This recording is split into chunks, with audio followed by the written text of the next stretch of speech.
Great, good morning, officers. I, Sumit Kumar Singh, welcome all of you in Dream IS free online coaching for UPSC preparation. मैं सुमित कुमार सिंह आप तमाम विद्यार्थियों का, तमाम UPSC aspirants का जो यूपीएससी की परीक्षा की तैयारी कर रहे हैं, उन्हें मैं ड्रीम IS निःशुल्क कोचिंग में आपका अभिनंदन करता हूं। माय डियर फ्रेंड्स, आज का जो टॉपिक है उस पर जो चर्चा करने जा रहे हैं वो है मेंस पेपर 3 और जनरल स्टडीज पेपर 2। कहने का तात्पर्य हुआ कि मेंस का जो है वो पेपर 3 है और जो जीके जीएस का जो पेपर है, हमारे जीके जीएस के 4 पेपर होते हैं, जनरल स्टडीज समान अध्ययन के 4 पेपर होते हैं। तो जीएस फर्स्ट का मैंने सिलेबस डिस्कस कर चुका हूं, उसे भी आप देखें। और ये है जीएस 2 का, जनरल स्टडीज पेपर 2 का। इसमें इसके अंतर्गत क्या क्या आता है आइए उसे डिस्कस करते हैं। लेकिन इससे पूर्व अगर आप हमारे चैनल पे पहली बार आए हैं तो हमारे चैनल को लाइक, शेयर एंड सब्सक्राइब जरूर करें, जिससे कि आपको daily current affairs, important topic wise और पॉइंट वाइज समरी आपको इस चैनल पे डेली मिलता रहेगा, जिससे कि आपको यूपीएससी की तैयारी करने में सुविधा होगी। आइए अब देखते हैं। तो है इसमें कि GS 2, general studies 2 paper 2, governance, constitution, polity, social justice and international relations. अर्थात जो गवर्नेंस है उससे प्रश्न पूछे जाएंगे इसमें। फिर जो हमारा कॉन्स्टिट्यूशन है, हमारा जो संविधान है, उससे संबंधित प्रश्न पूछे जाएंगे। पॉलिटी से संबंधित प्रश्न पूछे जाएंगे। सोशल जस्टिस, सामाजिक न्याय से संबंधित प्रश्न पूछे जाएंगे। और अंतर्राष्ट्रीय संबंध और अंतर्राष्ट्रीय रिश्तों को लेकर प्रश्न पूछे जाएंगे, इंटरनेशनल रिलेशंस। अब आगे इसमें कहा गया है कि Indian constitution, historical underpinnings, evolution, features, amendments, significant provisions and basic structures.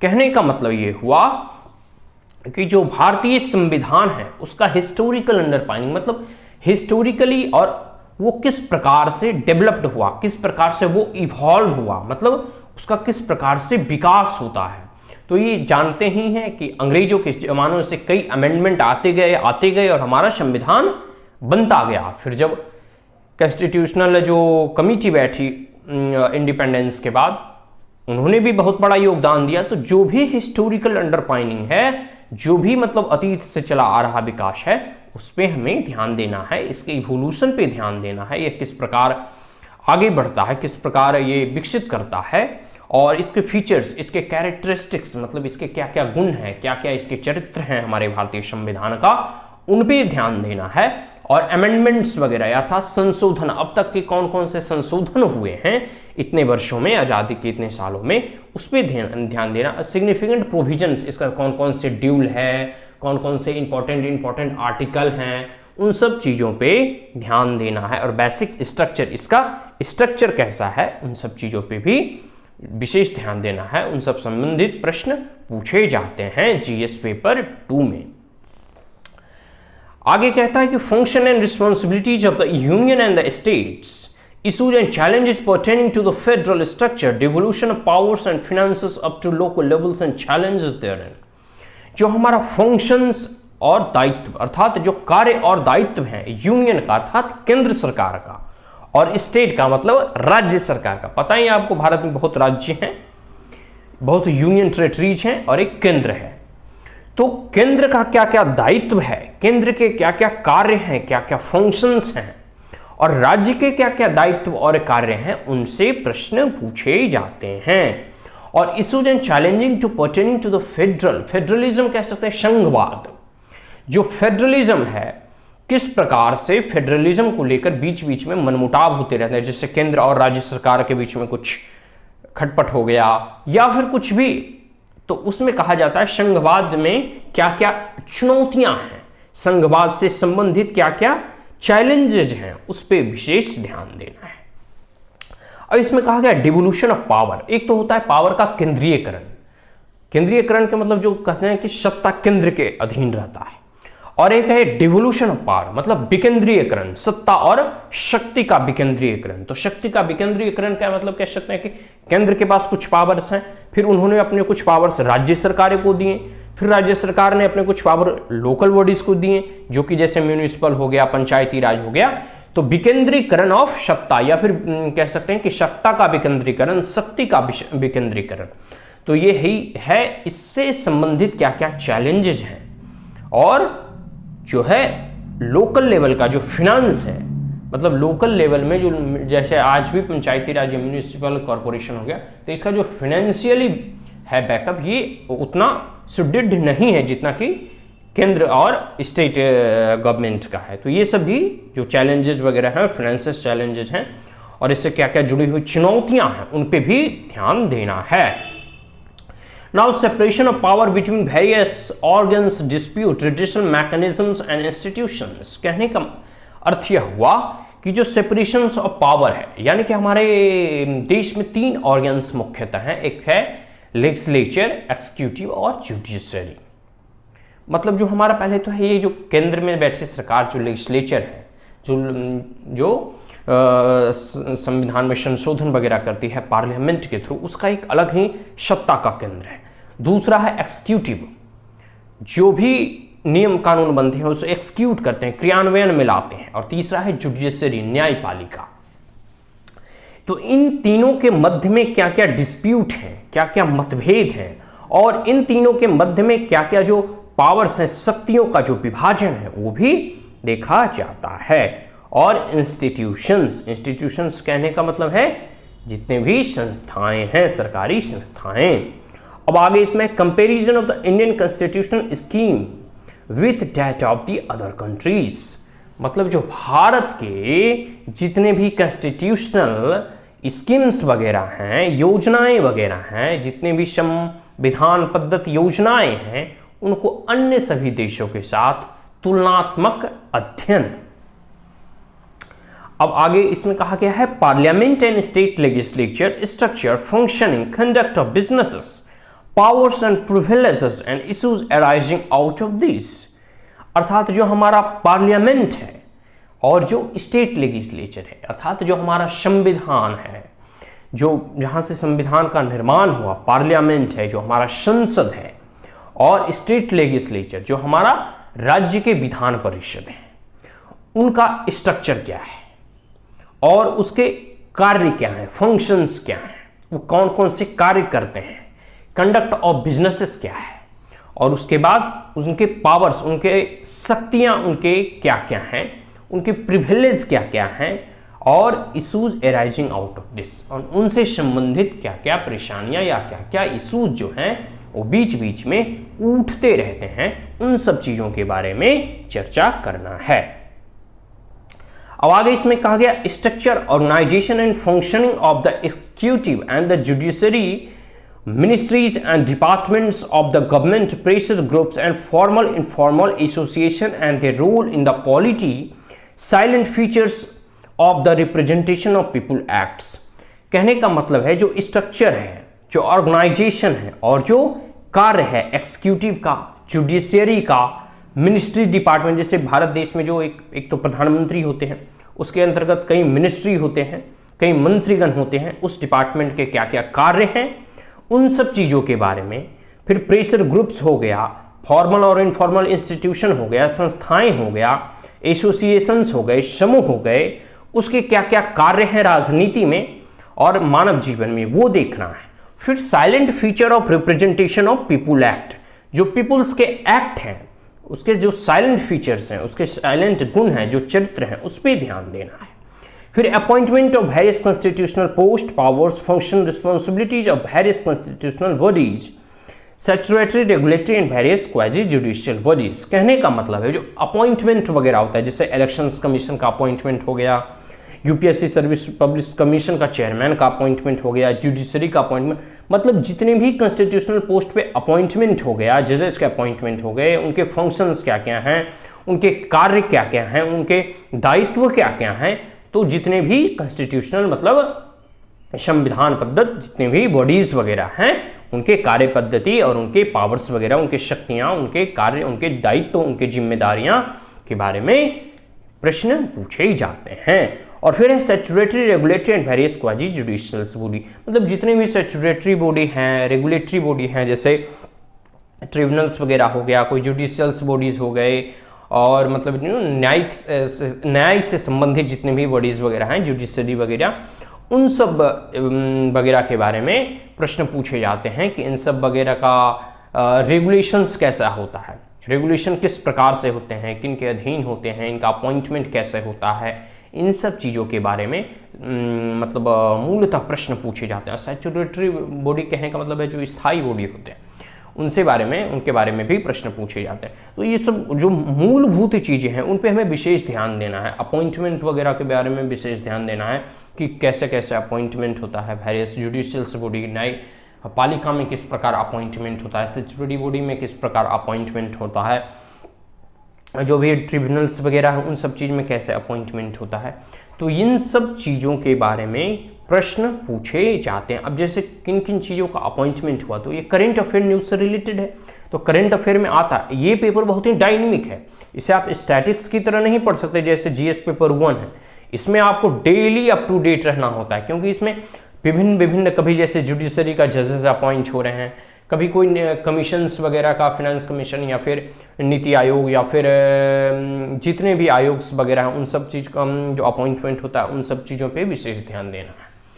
अब आइए अगला देखते हैं कि government policies and interventions for development in various sector and issues arising out of their designs and implementation. जो गवर्नमेंट के policies हैं, जो सरकार की नीतियां हैं, उनके इंटरवेंशंस हो गए विकास को लेकर, वेरियस सेक्टर में, विभिन्न सेक्टर्स में विकास को लेकर जो नीतियां हैं और उससे संबंधित जो इशूज अराइज हो रहे हैं, उसके क्रियान्वयन में, उनके इम्प्लीमेंटेशन में क्या क्या चुनौतियां आ रही हैं, तो इन सब चीज़ों के बारे में प्रश्न पूछे जाते हैं। अब आगे है development process and development industry. कहने का मतलब है जो हमारा विकास का जो प्रोसेस है, विकास की जो प्रक्रिया है, और विकास के जो इंडस्ट्री है, जो कारखाने हैं, द रोल ऑफ एनजीओज, मतलब नॉन गवर्नमेंट ऑर्गेनाइजेशन का क्या क्या रोल है एनजीओज वगैरह का, उसके बारे में ध्यान देना है। एसएचजी मतलब सेल्फ हेल्प ग्रुप्स के बारे में ध्यान देना है। स्वतः सहायता समूह और various groups and association, donors, charities, institutional other stakeholders, जो भिन्न तरह के एसोसिएशंस हैं और डोनर्स हैं, जो उनके मतलब कह सकते हैं कि जो दान वगैरह देते हैं, चैरिटीज वगैरह देते हैं, institutionals and other stake holders हैं, जो कि इंस्टीट्यूशन है और अदर स्टेक होल्डर्स हैं, उनके बारे में यहाँ प्रश्न पूछा जाता है। आगे है welfare schemes for vulnerable sections. जो वेलफेयर स्कीम्स है, यानी कि जो किसानों के लिए या फिर जो आम जनता के लिए या फिर जो जैसे वृद्धा पेंशन वगैरह हो गया, ये जो वेलफेयर स्कीम्स वगैरह है वल्नरेबल सेक्शन के लिए, जो कि मतलब वल्नरेबल हैं, जो अति ही पिछड़ा है, अति पीड़ित हैं, उनके लिए जो क्या क्या मतलब वेलफेयर स्कीम्स है उसके बारे में चर्चा किया गया है। और centre and state performance of these schemes, और जो सेंटर और स्टेट का मतलब केंद्र और राज्य का इस स्कीम्स का परफॉर्मेंस क्या क्या है, मतलब इस स्कीम्स के तहत उन्होंने क्या क्या जनता के लिए, आम जनता के वेलफेयर्स के लिए, कल्याण के लिए क्या क्या काम किए हैं, उनके बारे में यहाँ है।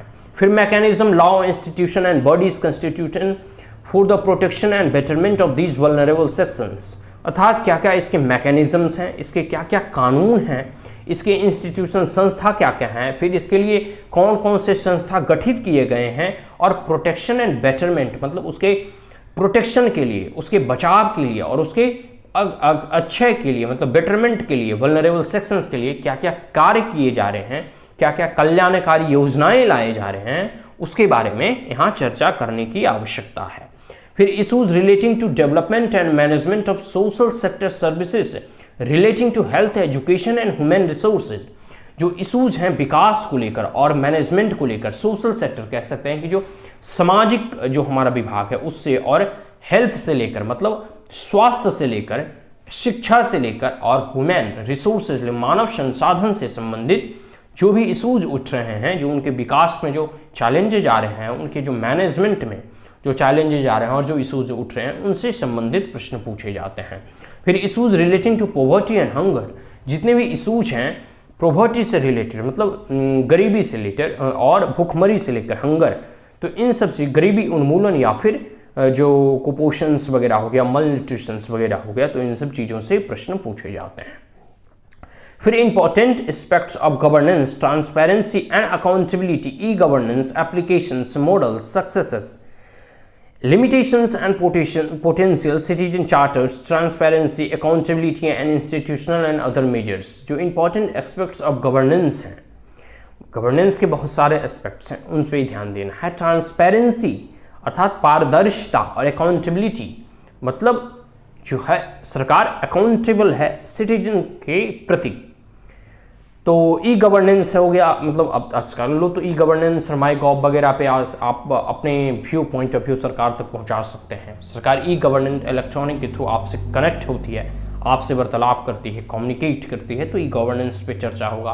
एप्लीकेशंस हो गए, मॉडल्स हो गए, क्या क्या मॉडल्स हैं, विकास सक्सेस सफलता के क्या क्या मॉडल्स हैं, उसकी क्या क्या सीमाएँ हैं, क्या क्या लिमिटेशंस हैं और क्या क्या उसमें संभावनाएँ हैं, पोटेंशियल्स हैं, उन पे चर्चा करना है। फिर सिटीजन चार्टर्स हो गया, ट्रांसपेरेंसी हो गया, ट्रांसपेरेंसी क्या इन द सेंस की जितने भी पारदर्शिता और उत्तरदायित्व हैं, अकाउंटेबिलिटी है, और इंस्टीट्यूशनल अदर मेजर जो भी संस्थागत उत्तरदायित्व और ट्रांसपेरेंसी है, पारदर्शिता, और उसके क्या क्या मेजर्स, क्या क्या कदम उठाए गए हैं उस संबंध में उस पर चर्चा करना है, उससे प्रश्न आते हैं।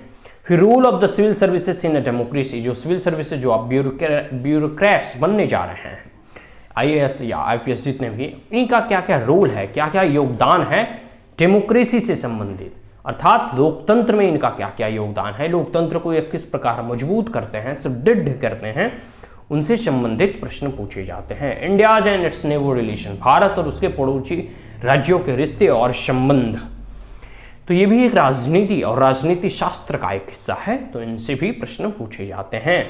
Bilateral, regional, global grouping and agreements involving India's of और इफेक्टिंग इंडियाज इंटरेस्ट, मतलब जो द्विपक्षीय संबंध होते हैं, रीजनल जो होते हैं और ग्लोबल ग्रुपिंग होते हैं, जैसे G20 हो गया, G5 हो गया, ब्रिक्स सम्मेलन हो गया, ये सब जो भी ग्रुपिंग है, क्वाड का हो गया, ये भी ग्रुपिंग जो है, और या फिर बायलैटरल किसी से इंडिया, जैसे अमेरिका रिलेशंस हो गया, इंडिया जापान रिलेशंस हो गया, इंडिया रशिया रिलेशंस हो गए, तो ये सब जो बायलैटरल हो गया। फिर रीजनल ग्रुपिंग हो गया, जैसे सार्क हो गया, बिम्स्टेक हो गया, आसियान हो गया, तो इन सब का ग्रुपिंग, इन सब संगठनों का बनना, इनके अंतर्गत एग्रीमेंट क्या क्या होता है और इससे इंडिया को क्या लाभ होता है, या फिर इंडिया के नीतियों को इस यह जो ग्रुपिंग है, यह एग्रीमेंट है, यह बायलैटरल या फिर ग्लोबल ग्रुपिंग है, ये इंडिया के नीतियों को किस प्रकार से प्रभावित करता है।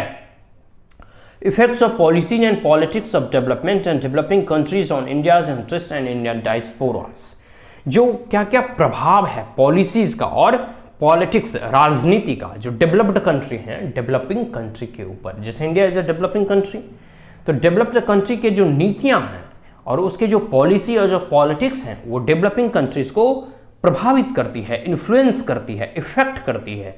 तो वही इसमें पूछना चाह रहा है कि उसके क्या क्या इफेक्ट हैं उसके बारे में बताइए, और इंडियन डायस्पोरा के प्रति, भारतीय जो समाज है उसके प्रति क्या क्या उसके प्रभाव हैं। अब आगे इसमें कहा गया है कि important international institution, agencies and flora and there structure and mandate, मतलब इंपॉर्टेंट इंटरनेशनल इंस्टीट्यूशंस कह सकते हैं, जैसे WHO हो गया, UN यूनाइटेड नेशन ऑर्गेनाइजेशंस हो गए, यूनिसेफ हो गए, ये सब जो इंपॉर्टेंट इंटरनेशनल एजेंसीज हैं, इंस्टीट्यूशन है, संस्थाएं हैं और उसके एजेंसीज हैं, उसके क्या क्या कार्य हैं, उसके क्या क्या स्ट्रक्चर्स हैं, उसके क्या क्या मैंडेट हैं, उसके क्या क्या दायित्व हैं, और भारत के प्रति उसके क्या उत्तरदायित्व हैं, या फिर भारत के ऊपर उसका क्या प्रभाव है, या भारत का उस इंस्टीट्यूशन में क्या योगदान है, इन सब चीज़ों से संबंधित प्रश्न पूछे जाते हैं। तो मिलाजुला कर कह सकते हैं कि यह डायनेमिक पेपर है, यह करंट अफेयर बेस्ड पेपर है, इसमें आपको डेली अप टू डेट रहना होगा, मतलब डेली आपसे कह सकते हैं इससे प्रश्न पूछे जाते हैं कि जो भी डायनेमिक्स हैं इसमें आपको, अगर कह सकते हैं कि अगर आप न्यूज़पेपर्स या फिर करंट अप टू डेट आप नहीं रहेंगे तो ये पेपर आपके लिए थोड़ा डिफिकल्ट हो जाएगा। लेकिन इसमें ये फ़ायदा है कि आपको करंट अफेयर से लिंक होता है तो इसे पढ़ने में भी इंटरेस्टिंग लगता है और ये इसमें मार्क्स भी अधिक उठते हैं, क्योंकि आप जीके जीएस का जो तैयारी करते हैं वो करंट अफेयर ही बेस्ड होता है। तो आशा करता हूं कि मैंने एक एक बाई अक्षर आपको समझाने का प्रयास किया, पॉइंट वाइज यहाँ पे समझाने का प्रयास किया। यह वीडियो आपको अच्छा लगा होगा तो like share and subscribe my channel dream IAS, और कमेंट करके अगर आपको कुछ क्वारीज हैं, कुछ प्रश्न हैं तो कमेंट बॉक्स में जरूर पूछें। I will solve with my best possibilities. मैं उसे अपने बेस्ट पॉसिबिलिटीज में, अपनी बेस्ट संभावनाओं के आधार पे या फिर जहां तक होगा मैं भरसक प्रयास करूंगा आपको समझाने का कि किस प्रकार से यूपीएससी रिलेटेड प्रिपरेशन किया जाता है। तो ये इसमें कहा जा सकता है कि जो GS2 का पेपर्स है वो बहुत ही इंपॉर्टेंट पेपर है और यूपीएससी से रिलेटेड इसमें अच्छे मार्क्स उठाए जा सकते हैं। So thank you, have a great day.